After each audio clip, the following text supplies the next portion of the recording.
आइए पहाड़ की खबरों का आगाज करते हैं देहरादून से आती इस बड़ी खबर के साथ। बड़ी खबर आपको बता रहे हैं, डोईवाला टोल प्लाजा पर भीषण सड़क हादसा हुआ है।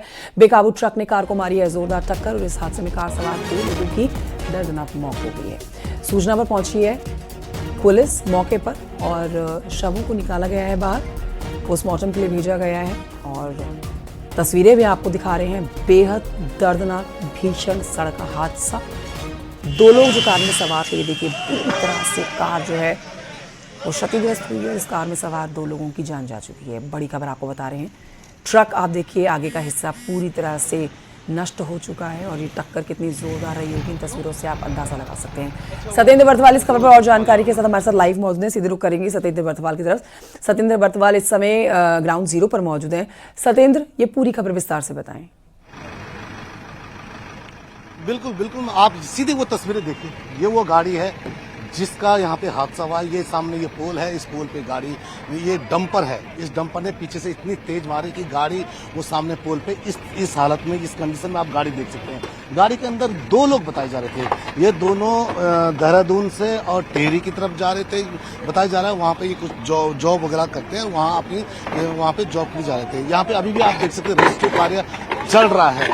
ये जो जेसीबी है, 2 जेसीबी लगी है इस गाड़ी को सीधे करने के लिए, क्योंकि इसके अंदर अभी भी एक शव है। उस शव को निकालने की पूरी कोशिशें की जा रही है। जेसीबीओं से ये पूरा गाड़ी यहाँ पे फाड़ी जा रही है और उसके अंदर जो लोग हैं उनको निकालने की कोशिश की जा रही है। हमारे साथ यहाँ पे कुछ पुलिस के लोग हैं। सर, किस तरीके से आप लोग अभी क्या कुछ यहाँ पे जानकारी मिल पाई है? एक सुबह एक्सीडेंट की सूचना आई थी कि डंपर वाले ने किसी एओन गाड़ी है रेड कलर की, उसको पीछे से टक्कर मारा, एकदम गाड़ी पिचक गई थी। तो सुबह से हमारे एसडीआरएफ एनडीआरएफ सभी लोग उसको बॉडी का निकालने का, एक बॉडी निकाल दी, एक बॉडी बची है अभी निकालने के। तो ये जानकारी मिली कहाँ के थे, कौन है?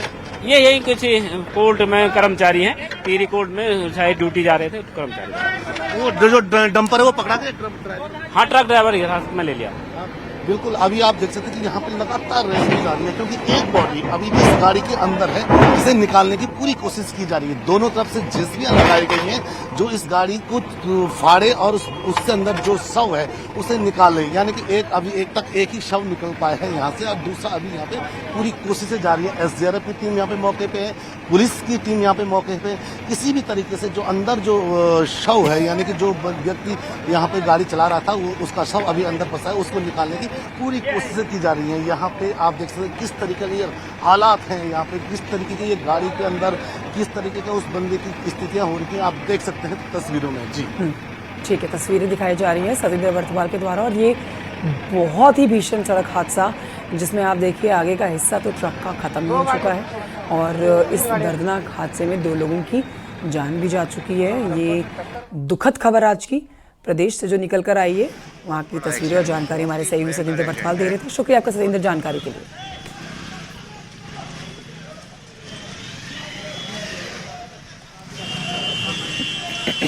एक्सक्लूसिवली तस्वीरें आपको दिखा रहे हैं। तो हाईवे पर निकलते समय स्पीड का ध्यान सबसे ज़्यादा ज़रूरी है। अगर स्पीड नियंत्रण में रहेगी तभी जान सुरक्षित रहेगी, वरना हाई स्पीड में देखिए किस तरह से हादसे होते हैं। तो समझाने के लिए खबर और ये तस्वीरें काफ़ी है। भीषण सड़क हादसा, कार में सवार 2 लोगों की जान जा चुकी है, लेकिन ये टक्कर 2 गाड़ियों के बीच में हुई है। लेकिन बाकी की और गाड़ियां जो वहां से गुजर रही थी या खड़ी हुई थी उनको भी काफ़ी नुकसान पहुंचा है। ये देखिए तस्वीरें।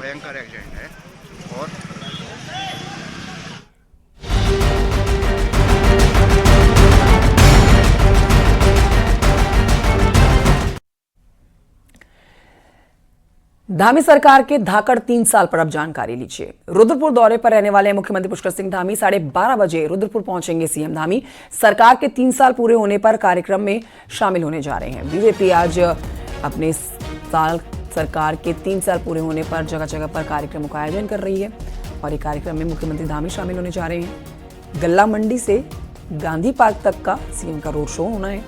जनसभा को संबोधित वो करेंगे।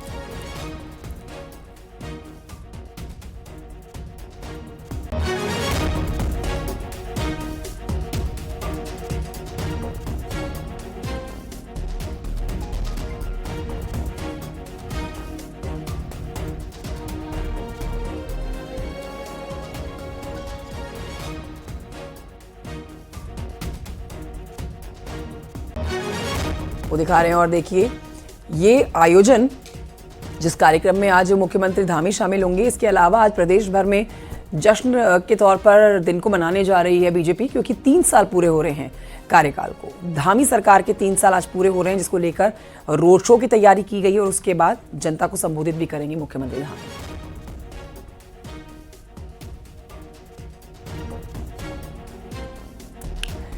सरकार के 3 साल के कार्यकाल का आज जश्न मनाया जा रहा है। 22,000 उपनल कर्मियों के लिए खुशखबरी लेकर आया है ये 3 साल का पूरा कार्यकाल।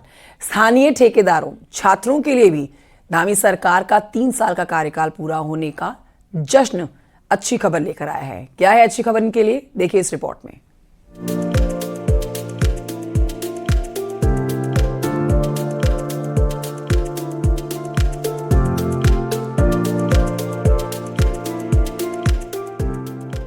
मार्च 2025 को धामी 2 सरकार के कामकाज के 3 साल पूरे होने पर राजधानी के परेड ग्राउंड में जश्न का माहौल था। रोड शो के साथ जैसे ही सीएम कार्यक्रम स्थल पर पहुंचे, पब्लिक और पार्टी कार्यकर्ताओं ने उनका गर्मजोशी से स्वागत किया। सीएम ने मंच से सरकार के 3 साल के कामकाज का रिपोर्ट कार्ड जनता के सामने रखा तो 3 बड़ी घोषणाएं भी की, जिसके तहत प्रतियोगी परीक्षाओं की तैयारी कर रहे छात्रों, स्नातक डिग्री प्राप्त छात्रों को सरकार आर्थिक सहयोग देगी और उनके कौशल विकास के लिए ट्रेनिंग की भी व्यवस्था की जाएगी और इसकी रूपरेखा तय करने के लिए हाई पावर कमेटी का गठन किया जाएगा। इसके साथ ही उपनल कर्मियों और संविदा पर काम कर रहे कर्मचारियों को रिक्त पदों के विपरीत समायोजन के लिए जल्द ठोस नीति तैयार की जाएगी। इसके साथ ही 10 करोड़ रुपए तक के सरकारी काम केवल प्रदेश के स्थानीय ठेकेदारों को ही दिए जाएंगे। विद्यार्थियों और स्नातक डिग्री प्राप्त युवाओं को परीक्षाओं की तैयारी और रोजगारपरक कौशल सीखने के लिए राज्य सरकार न केवल आर्थिक सहायता प्रदान करेगी, बल्कि उनके प्रशिक्षण के लिए एक समर्पित मंच भी उपलब्ध कराया जाएगा। इस योजना के नियम और नीति तय करने हेतु एक उच्च स्तरीय समिति का गठन किया जाएगा। राज्य में कार्यरत उपनल एवं संविदा कर्मी लंबे समय से मांग कर रहे हैं कि सरकारी विभागों में रिक्त पदों के अनुसार उन्हें नियमित किया जाए। उनकी इस न्याय संगत मांग की पूर्ति हेतु हम शीघ्र ही एक ठोस नीति तैयार करेंगे। प्रदेश में करीब 22,000 उपनल कर्मी हैं, जो सालों से संविदा पर विभागों में काम कर रहे हैं। ये 22,000 कर्मी लंबे समय से नियमितीकरण की मांग कर रहे हैं। मुख्यमंत्री ने जैसे ही मंच से घोषणा की, इन 22,000 युवाओं के चेहरे पर खुशी की लहर दौड़ पड़ी। सुनिए क्या कह रहे हैं उपनल कर्मी।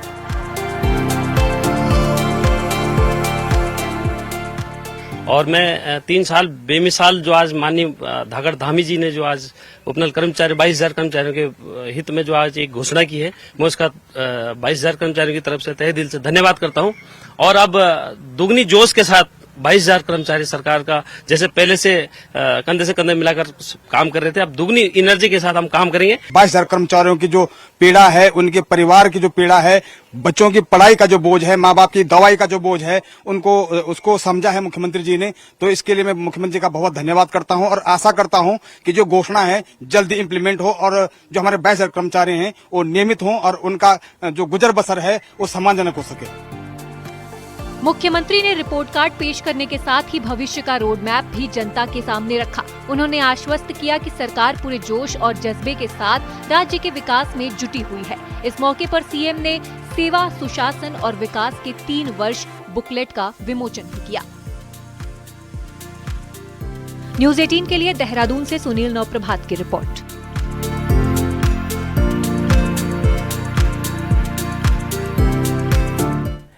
धामी सरकार के 3 साल पूरे हो गए हैं। गढ़वाल से सांसद अनिल बलूनी ने 3 साल पूरे होने पर शुभकामनाएं दी हैं। बलूनी ने कहा है कि ये सेवा, सुशासन और विकास के 3 साल हैं। पीएम मोदी के मार्गदर्शन में तेजी से विकास काम हो रहे हैं। सांसद बलूनी ने कहा कि डबल इंजन की सरकार लोक कल्याणकारी नीतियों और आमजन के जीवन में खुशहाली लाने वाली योजनाओं के माध्यम से उत्तराखंड को अग्रणी राज्य बनाने का काम लगातार जारी है।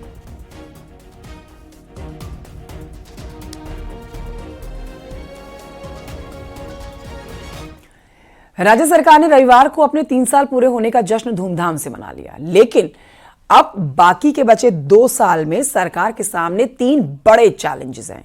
क्या है वो 3 बड़े चैलेंजेस, इस रिपोर्ट में देखिए।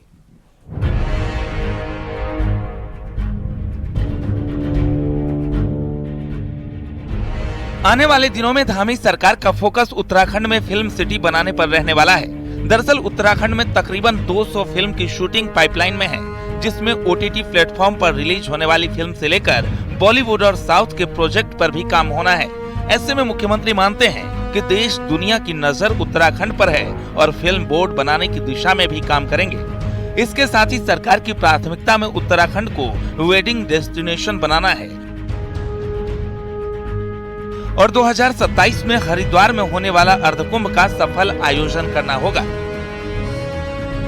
मोस्ट फिल्म फ्रेंडली भारत सरकार का जो अवार्ड है वो भी हमको प्राप्त हुआ है। फिल्म शूटिंग हो रही है और इतनी फिल्मों की शूटिंग हो रही है कि बड़ी संख्या में लोग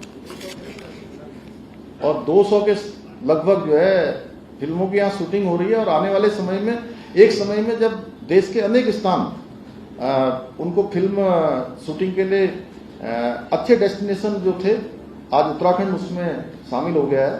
और शामिल ही नहीं हो गया है बल्कि जो फिल्म निर्माता है उनकी पहली पसंदीदा स्थान भी बनता जा रहा है। वहीं बॉलीवुड फिल्म में काम कर रहे उत्तराखंड के कलाकार भी मानते हैं कि बहुत जरूरी है कि उत्तराखंड में फिल्मों को लेकर एक सकारात्मक पहल हो, ताकि उत्तराखंड के लोगों को अपने ही प्रदेश में काम करने के मौके मिले। फिल्म सिटी होगी तो लोकल लोगों को रोजगार ज्यादा मिलेगा। यहाँ पर कर तो रहे हैं लेकिन और ज्यादा हो जाएगा, थोड़ा एक मजबूत हो जाए। जब किसी ब्रांड जैसा ठप्पा लग जाता है ब्रांड का, तो फिर वो छोटी चीज भी बड़ी दिखती है। तो मुझे लगता है फिल्म सिटी होनी चाहिए, क्योंकि मोस्टली सारी फिल्में यहाँ हो रही है अभी। राज्य सरकार ने पिछले 3 साल में जहां UCC और नकल विरोधी कानून, लैंड जिहाद जैसे मुद्दों पर काम किया, वहीं अब सरकार की कोशिश फिल्म सिटी के साथ राज्य को वेडिंग डेस्टिनेशन बनाने पर है। न्यूज़ 18 के लिए देहरादून से भारती सकलानी की रिपोर्ट।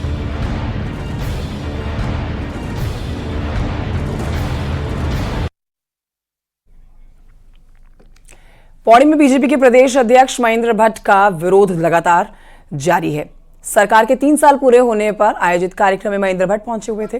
पौड़ी के रामलीला मैदान में सेवा सुशासन और विकास कार्यक्रम का आयोजन किया गया था। इस दौरान कांग्रेस कार्यकर्ताओं ने नारेबाजी की और जमकर उनका विरोध किया। महेंद्र भट्ट ने मंत्री प्रेमचंद अग्रवाल के पहाड़ियों वाले बयान का समर्थन किया था, जिसको लेकर आज एक बार फिर से विरोध देखा गया। विरोध कर रहे सभी कांग्रेसी कार्यकर्ताओं को पुलिस ने हिरासत में ले लिया।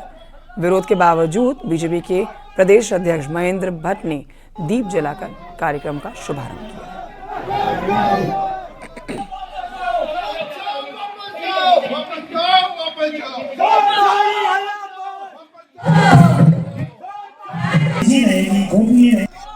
आज 3 वर्ष पूर्ण हुआ, 4थे वर्ष में हम लोग आगे बढ़ रहे हैं और प्रदेश के मुख्यमंत्री अगले वर्ष अभी नारायण तिवारी जी के बाद सर्वाधिक समय तक मुख्यमंत्री रहने का जो एक कृति उत्तराखंड राज्य के अंदर बनेगी, तो पुष्कर धामी जी की बनेगी। कांग्रेस मुद्दाविहीन हो चुकी है और कांग्रेस राजनीति आज हमारे मुद्दों पर कर रही है और जनता उनको बार बार सबक सिखाती भी है। जब इशू नहीं होते हैं, अच्छे कार्य को जब दल विरोध करता है तो उसकी परिणति ऐसी होती है। नगर निगम के चुनाव में 11 में 10 जगह हम जीत गए, अनेकों पंचायतों में नगर पालिका में जीते हैं।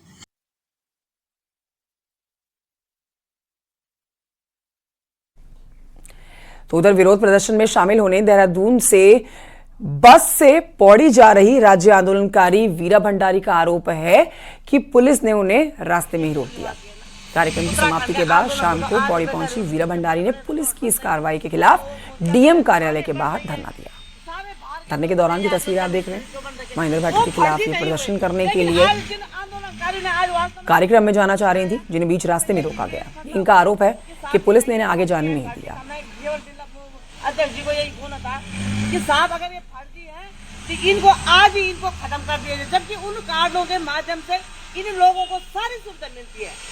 केवल इनको पेंशन नहीं मिलती है, गाड़ियों में जाते हैं, अपना इलाज करवाते हैं, कहीं भी जाते हैं, लेकिन आज जो है इन लोगों को केवल पेंशन से वंचित रखा गया है। जिस बस से आप आ रही थी उस पे कितने आंदोलनकारी थे? बढ़ते हैं आगे, आपको बताते हैं लैंड जिहाद, थूक जिहाद, अवैध मदरसों पर हुई कार्रवाई का असर अब रमजान के दिनों में दिखने लगा है। कभी यहां पर बढ़ चढ़कर इफ्तारी पार्टी का आयोजन करने वाले नेता अब पार्टियों से दूरी बनाते हुए नजर आ रहे हैं। रिपोर्ट देखें।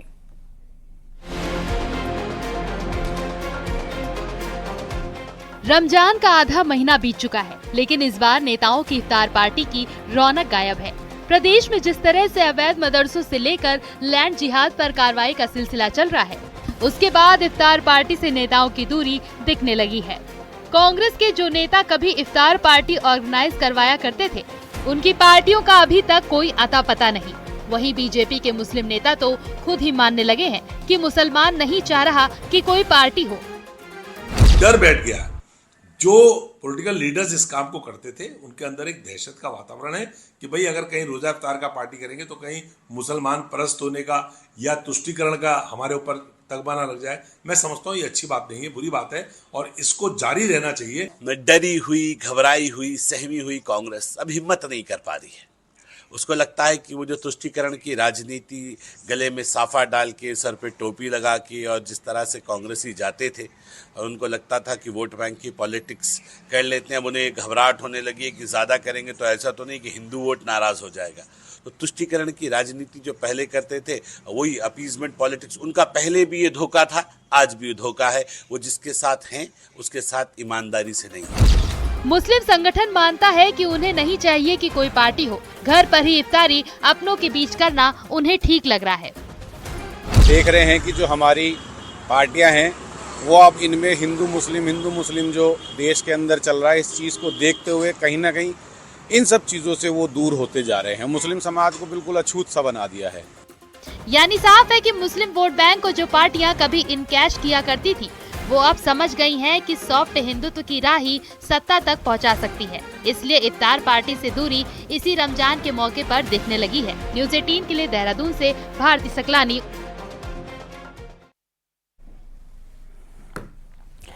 देहरादून में केंद्रीय राज्य मंत्री रामदास अठावले ने यूसीसी की तारीफ की और इस दौरान उन्होंने कहा कि देश के विकास के लिए ज्यादा बच्चे पैदा करना ठीक नहीं है और हम दो हमारे दो का नारा बिल्कुल ठीक है। इससे मुझे लगता है कि पूरी इकोनॉमी कोलैप्स हो जाती है, इसीलिए हम दो हमारे दो ये जो नारा दे दिया है, उसी तरह फैमिली प्लानिंग होना चाहिए।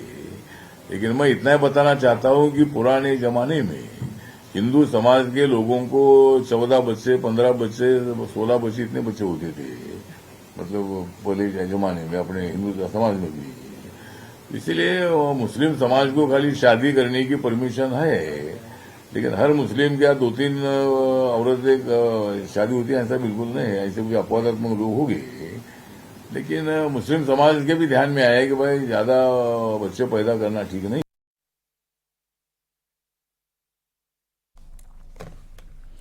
चारधाम यात्रा के लिए ताबड़तोड़ रजिस्ट्रेशन चल रहा है। इस पर आपको जानकारी दे देते हैं कि अब तक 6 लाख से ज्यादा यात्रियों ने रजिस्ट्रेशन करा लिया है। केदारनाथ के लिए 1,95,000 श्रद्धालुओं का रजिस्ट्रेशन हो चुका है। बद्रीनाथ धाम के लिए 1,82,000 श्रद्धालुओं का रजिस्ट्रेशन हो चुका है।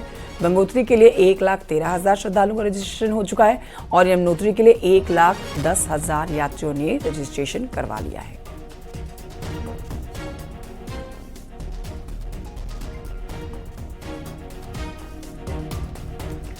केदारनाथ धाम की यात्रा पर हर साल लाखों लोग आते हैं। अब इस बार केदारनाथ धाम के कपाट आगामी 2 मई को खुलने वाले हैं। ऐसे में तैयारियां तेजी से की जा रही हैं।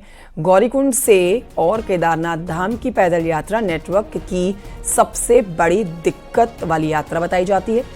ऐसे में जिला आपदा प्रबंधन रुद्रप्रयाग में सिस्टम एक तैयार करने जा रहा है, जिससे अब पूरे पैदल मार्ग पर चप्पे चप्पे पर श्रद्धालुओं की नजर सुरक्षा बलों की होगी उन पर। सिस्टम में जहां पहले केवल सीसीटीवी कैमरे के जरिए लोकेशन का पता चलता था, तो वहीं अब डेटा भी जोड़ दिया गया है ताकि जहां पर मोबाइल नेटवर्क ना हो वहां भी सिस्टम के जरिए श्रद्धालुओं को ढूंढा जा सके और उनको डेटा उपलब्ध कराया जा सके। इस यात्रा में श्रद्धालुओं को मोबाइल नेटवर्क की कोई दिक्कत नहीं होगी, ये बात राज्य सरकार की तरफ से अश्योर की जा रही है।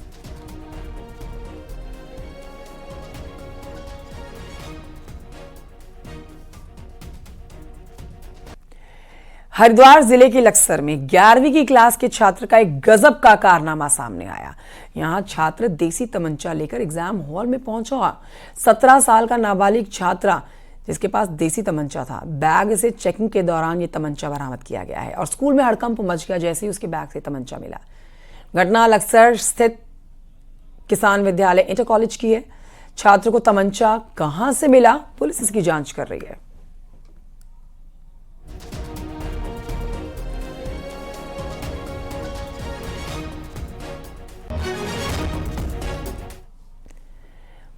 अर्धकुंभ मेला 2027 को भव्य ढंग से आयोजित करने के लिए हरिद्वार में प्रशासनिक स्तर पर तैयारियां चल रही हैं। 25 मार्च को सीएम धामी अर्धकुंभ की तैयारी को लेकर अधिकारियों के साथ मीटिंग करने जा रहे हैं। अधिकारी अखाड़े के साधु संतों से मिलकर उनके साथ राय मशवरा कर रहे हैं। पिछले दिनों गंगा सभा की ओर से अर्धकुंभ मेले को पूर्ण कुंभ की तरह आयोजित करने की मांग की गई थी। अधिकारी साधु संतों से इसको लेकर सुझाव मांगे जा रहे हैं। अगर सभी अखाड़ों की सहमति बनती है तो 2027 में होने वाले अर्धकुंभ मेले को पूर्ण कुंभ की तरह ही आयोजित करने की तैयारी की जाएगी।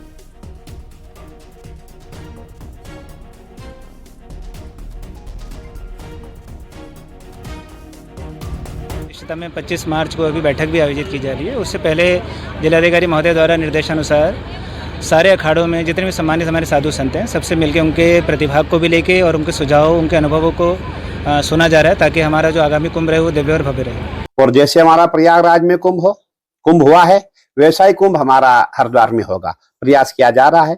हमारे जितने भी अधिकारी है सभी प्रयास में लगे। आज हमारी उनसे वार्ता हुई तो हमने यही कहा कि देखिए हमारा पूरा प्रयास रहेगा। 2027 में हम लोग खाली है। उधर अतिक्रमण के खिलाफ धामी सरकार का एक्शन लगातार जारी है। आज तराई वेस्ट वन प्रभाग में जुंडका में वन विभाग अपनी 40 हेक्टेयर लैंड से अतिक्रमण हटा रहा है। लोगों ने फॉरेस्ट लैंड पर कब्जे करके खेती करना शुरू कर रखा है। ये वही एरिया है जहां कुछ दिन पहले तक वन कर्मियों पर हमला भी किया गया था। इस मौके पर पुलिस फोर्स के साथ वन विभाग के 150 से ज्यादा फील्ड स्टाफ, रेंजर, एसडीओ और डीएफओ मनीष जोशी शामिल हैं।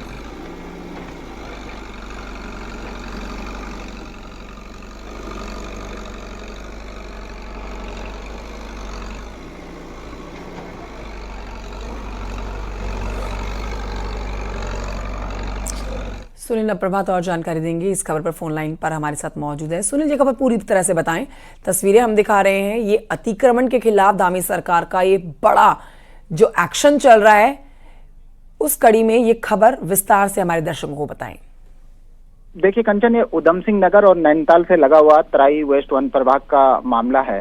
जिस तरह से आप देखते हैं कि पिछले लंबे समय से जो फॉरेस्ट लैंड इंक्रोचमेंट की जद में थी, मुख्यमंत्री के निर्देश के बाद फॉरेस्ट डिपार्टमेंट ने एक लंबा अभियान चलाया और करीब 3000 हेक्टेयर के आसपास जमीन अभी तक पूरे प्रदेश में अतिक्रमण मुक्त कराई जा चुकी है।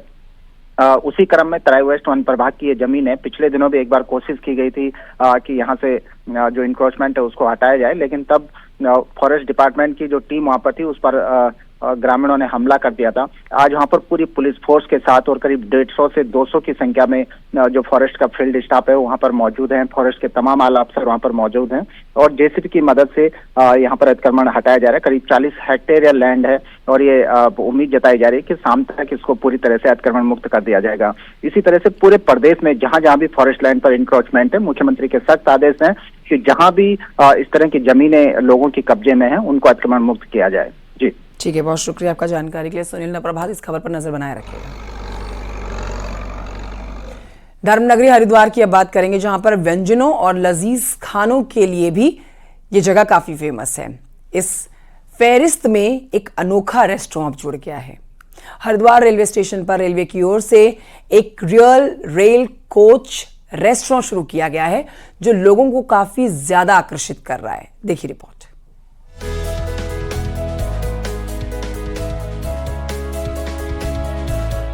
हरिद्वार रेलवे स्टेशन परिसर में रखा पुराना रेल कोच लोगों के बीच चर्चा का विषय बना हुआ है। दरअसल ये रेल कोच एक रेस्टोरेंट है जो लोगों का ध्यान अपनी ओर खींच रहा है। रेल के पुराने डिब्बे में एक रेस्टोरेंट तैयार किया गया है। रेल कोच रेस्टोरेंट के अंदर बैठने की व्यवस्था भी बिल्कुल ट्रेन की तरह की गई है। लोग यहाँ विंडो सीट पर बैठकर खाने का लुत्फ उठाते हैं और फोटो सेल्फी भी खूब लेते हैं। बहुत प्यारा रेस्टोरेंट है और रेलवे से डिब्बे हैं यहाँ पे, बहुत सुंदर है और मैं पहली बार आई हूँ, मेरे को बहुत अच्छा लगा यहाँ पे आके। हाँ, एक बार ट्राई करना चाहिए ऐसा मुझे लगा।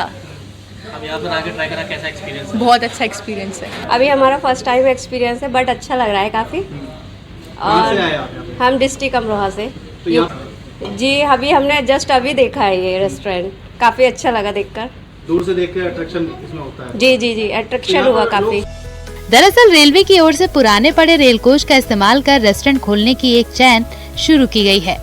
हरिद्वार रेलवे स्टेशन पर भी इसकी पहल की गई। इस रेस्टोरेंट को चलाने का जिम्मा एक प्राइवेट कंपनी को दिया गया है।